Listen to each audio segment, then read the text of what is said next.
Hi everyone.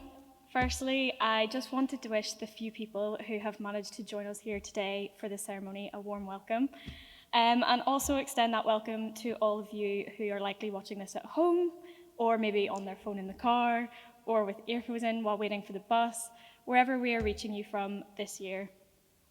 I'm delighted to stand here today and introduce the Honourable Lady Rae as our new rector through this installation. While speaking to a largely empty Butte Hall certainly breaks tradition when considering what the ceremony traditionally looks like, I think it's safe to say that it has been a pretty tradition-breaking year in every sense.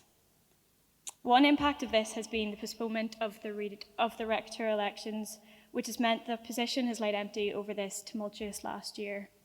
After nearly a year without, we at the Students' Representative Council are extremely excited to once again have a rector, and a female working rector at that, who we recognise has an incredibly influential role and can be another powerful advocate in the corner of student representation at a high level of the university.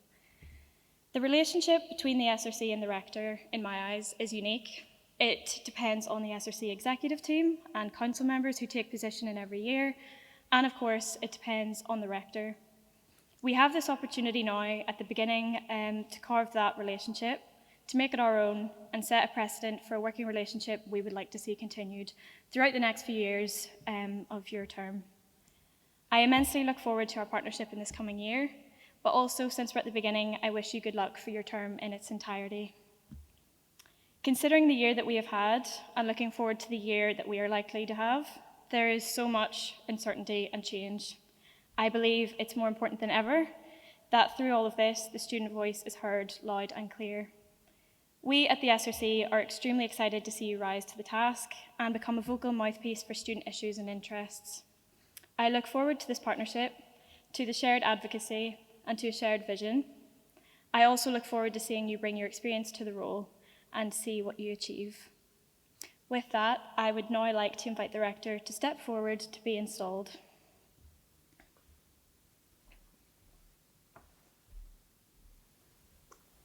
If I could now invite you to take up the gown.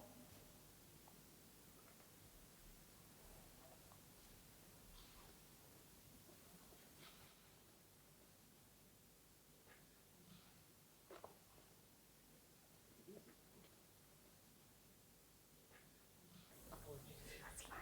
Now that the installation is complete, I would now like to invite you to say a few words.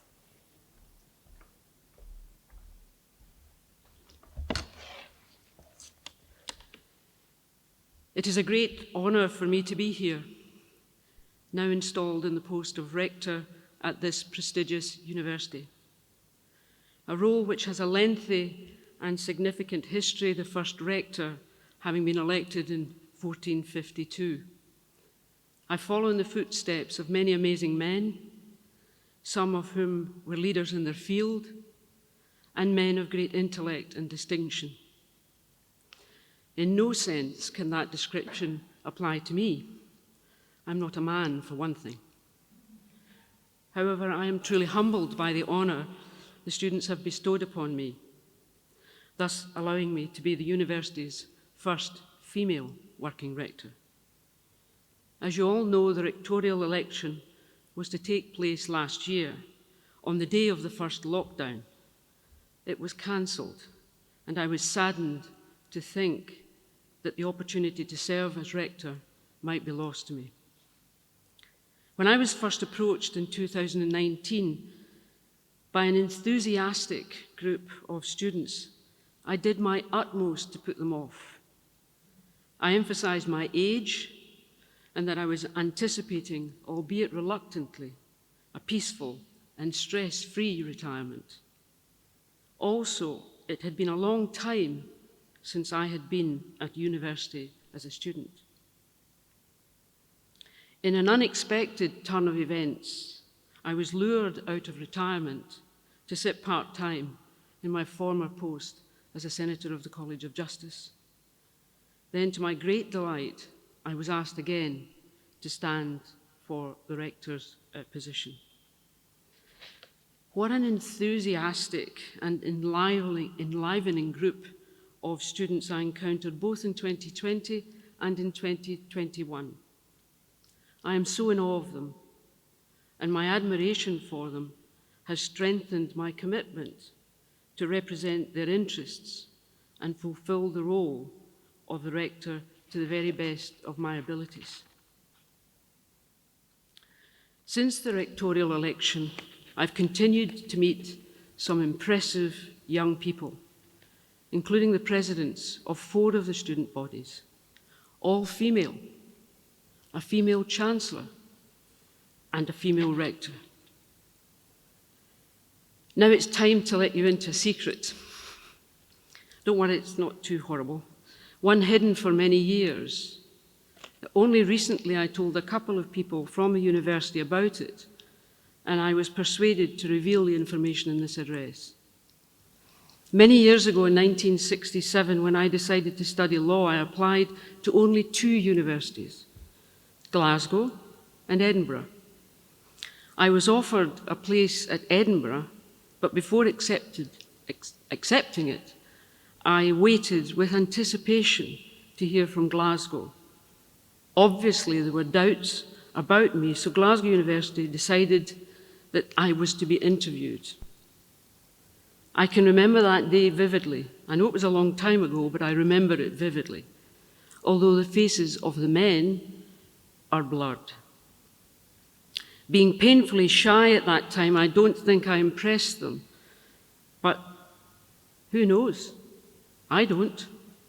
I still have no idea whatsoever whether I was accepted or not. Either my interview was so bad that they decided it was not worth replying, or somewhere in the archives of the university there is a letter waiting to be posted. So here I am, a law graduate from Edinburgh, as Rector of the University of Glasgow. Mind you, your Chancellor is also a law graduate from Edinburgh, so I am in good company. I want to thank both my campaign teams and the students of the University of Glasgow. You were also encouraging, motivating, and supportive. And these qualities are essential in creating the best possible environment in an institution of higher education. The importance of education, especially for people like me, who do not come from what might be termed privileged backgrounds, cannot be underestimated. The opportunity to engage with students during the most exciting and challenging years of their lives is a real privilege. I relish the opportunity to listen to the students, to support them, and to pass on my knowledge and experience, if requested, of course. I want to thank the university and the staff for welcoming me and offering support. In particular, I wish to thank the principal, Dr. Duncan, and members of the university court who have given of their time to meet me on Zoom, each explaining their various roles and giving me an insight into some of the big issues to be faced by the students and the university. This is a steep learning curve, way out of my comfort zone, and I feel I'm having to learn a whole new language. As I've said before, I'm never going to master the acronyms. We are in strange times. We have had to adapt to a completely different way of living and working. It has created particular stresses and disappointments for all, but especially for the students, who have had little or no opportunity in the past 16 months to get the full university experience due to strict government regulations directing us.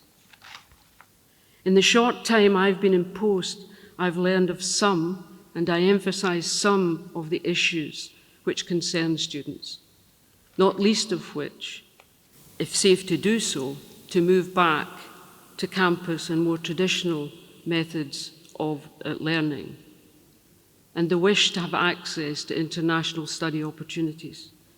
I know that there are many other issues and challenges facing the students and the university, and where I can, I want to assist. Inevitably, I too will face challenges, but be assured, I do not begin this role naively, expecting the path to be a smooth one.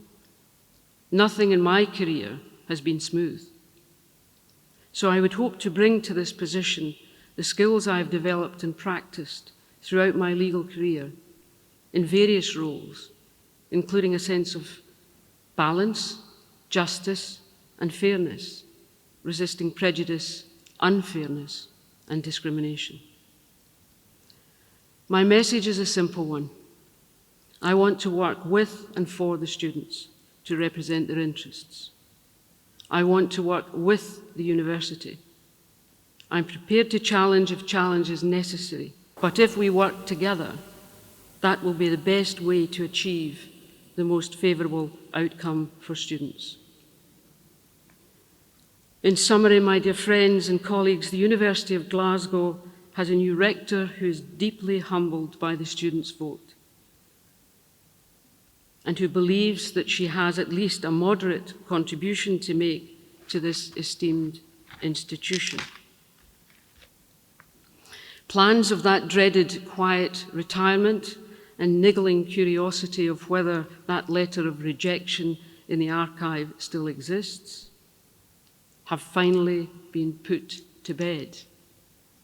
My hope for the future has been greatly invigorated by the contact I have had so far with the students and university personnel alike. In many disciplines, there is the profound belief that history always informs the future. And when it comes to our shared aspirations for this university, we need look no further than our very own papal bull of foundation of 7th January 1451 by Pope Nicholas V, who aspired, and I hope you don't mind, I paraphrase slightly, that in this place equity in judgment be upheld, reason flourish, minds be illuminated, and understandings enlightened.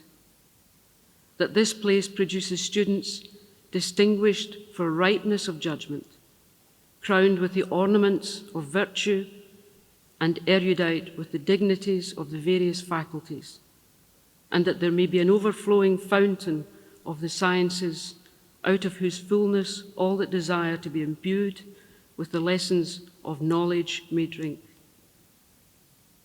And with the risk of a more liberal interpretation of this sentiment, let the drinking begin. Thank you.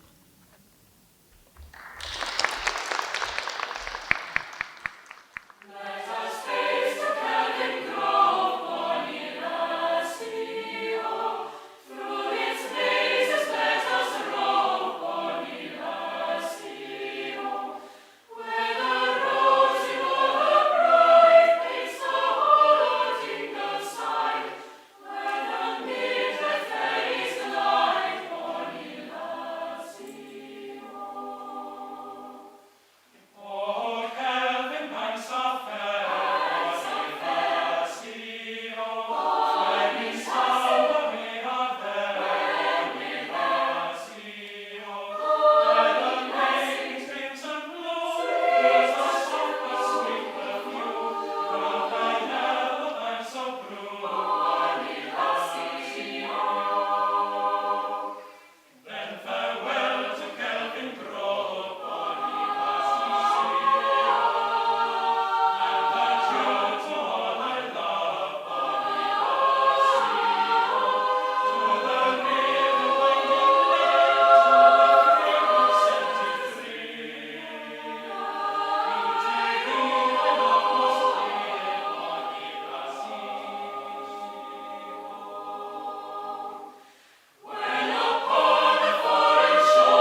I would now like to invite the Principal to say a few words.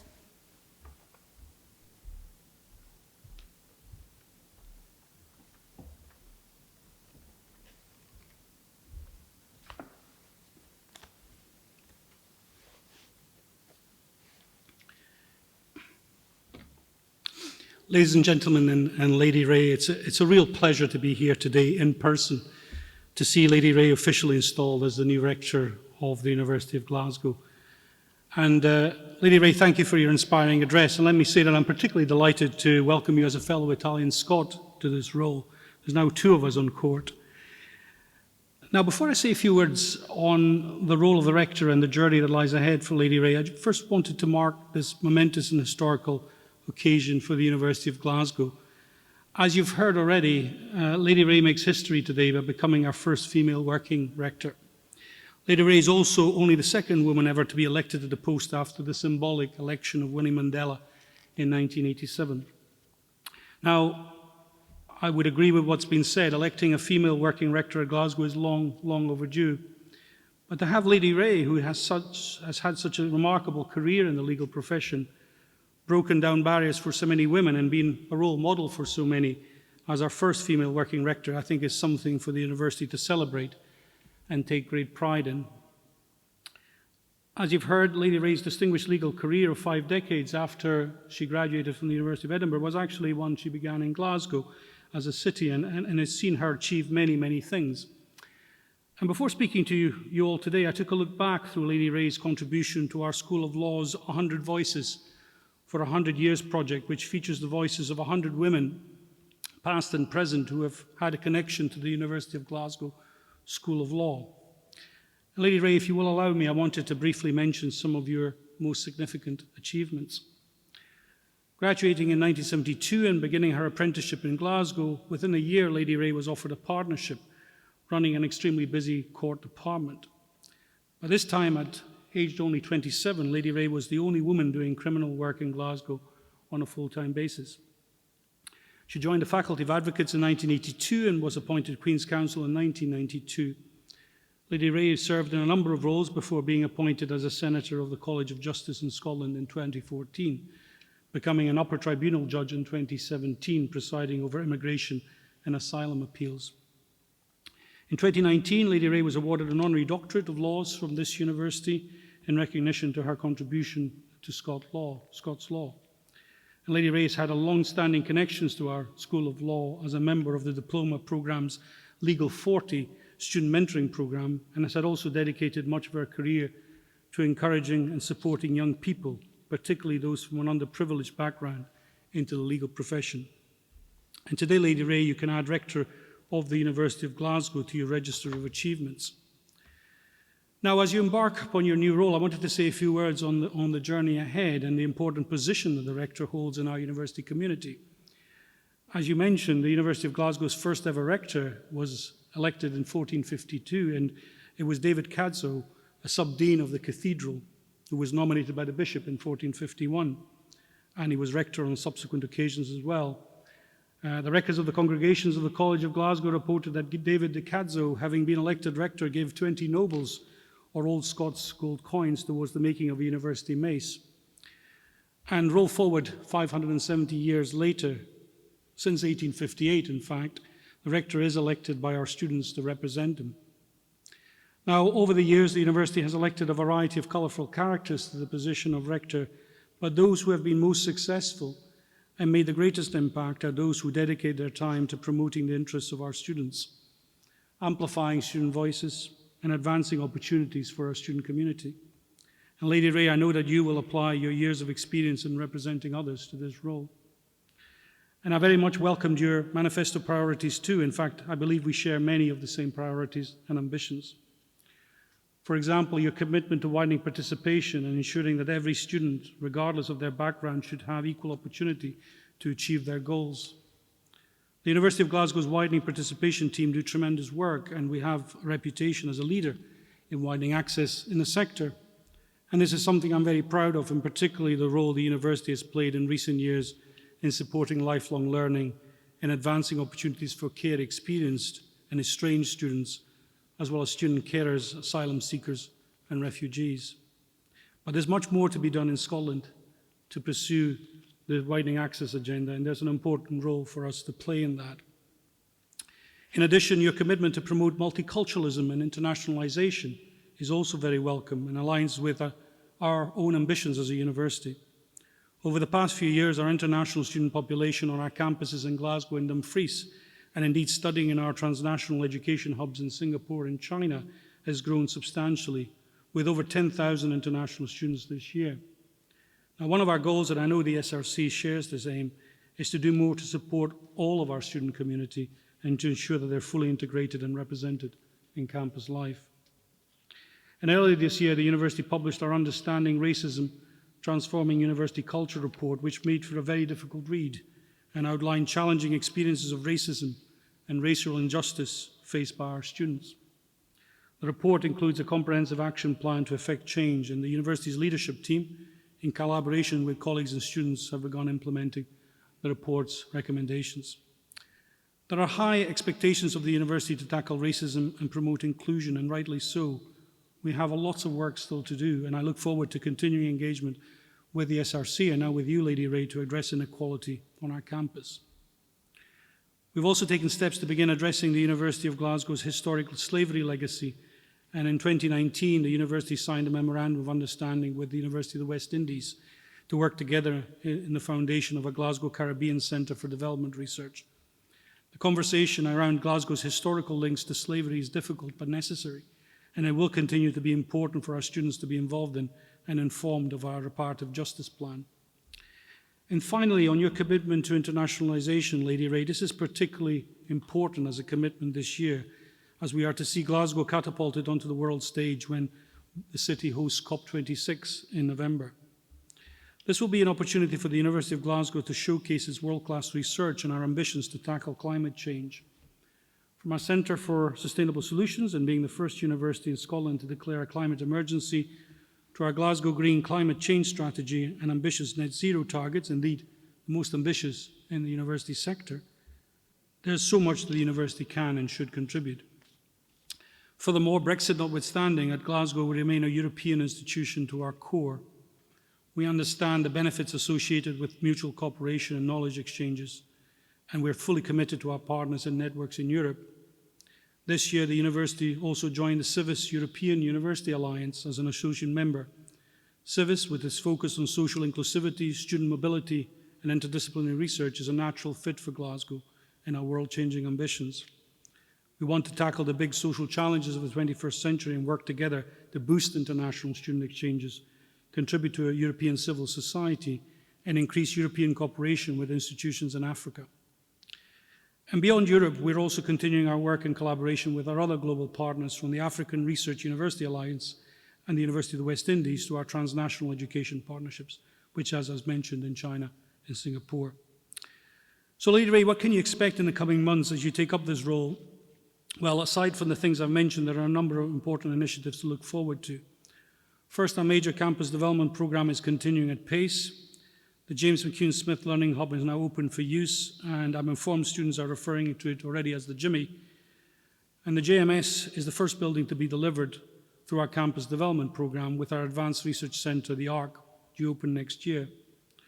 We've also reached significant milestones in the commencement of construction of the postgraduate taught Adam Smith Business School Hub, which will be a game changer for campus experience of our community of postgraduate taught students, and the topping out of the Clarice Pears building, the new Institute of Health and Wellbeing. The university has also recently launched its new learning and teaching strategy, which will see, amongst many aspects, a commitment to the values of inclusivity, integrity, and respect. And I'm pleased that work has also begun on decolonising the curriculum, bringing the voices of underrepresented groups into learning in a way that recognises and incorporates a broader range of cultural perspectives and knowledge systems. And indeed, this is in essence about internationalising the curriculum, will be crucial in creating an inclusive environment where all of our students flourish. And finally, and perhaps most importantly, as you've mentioned, we are looking forward to welcoming our students here back to campus where they belong. These last 12 months have seen the most significant upheaval to our learning and teaching environment that any of us are likely to have experienced. And as we begin to recover from the pandemic and as restrictions hopefully ease, we'll be able to restart more activity on campus in the coming months. Of course, as you said, quite rightly, we will be led by colleague and student safety and well-being as our top priority, and we will continue to discuss any changes with the SRC and, of course, with you, Lady Rae, and our court.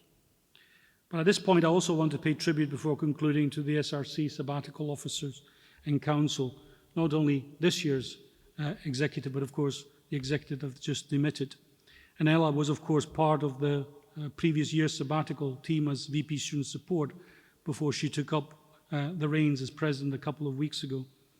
I and my colleagues on the senior management group are immensely grateful for the work of the SRC in representing and speaking out independently for students, and we place great value on the student voice within court and committees. This is absolutely crucial in my view, and I'm acutely aware of how much more difficult the past year has been for the SRC, and I'd like to acknowledge the sterling job that they have done during such a turbulent time. I look forward to working with the new executive of the coming year, and thank you for everything that you've done. Now, I believe all that's left for me to say is to thank you all, and I hope you've enjoyed today's ceremony. Lady Rae, I look forward to a collaborative and constructive partnership with you in the months and years ahead, and I wish you the very best of fortunes as the Rector of the University of Glasgow. Thank you.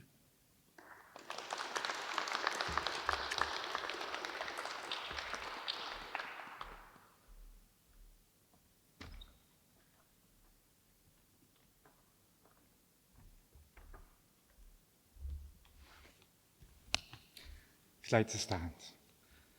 Grazie Domini nostri Iesu Christi et caritas Dei et communicatio Spiritus Sancti sint cum omnibus vobis.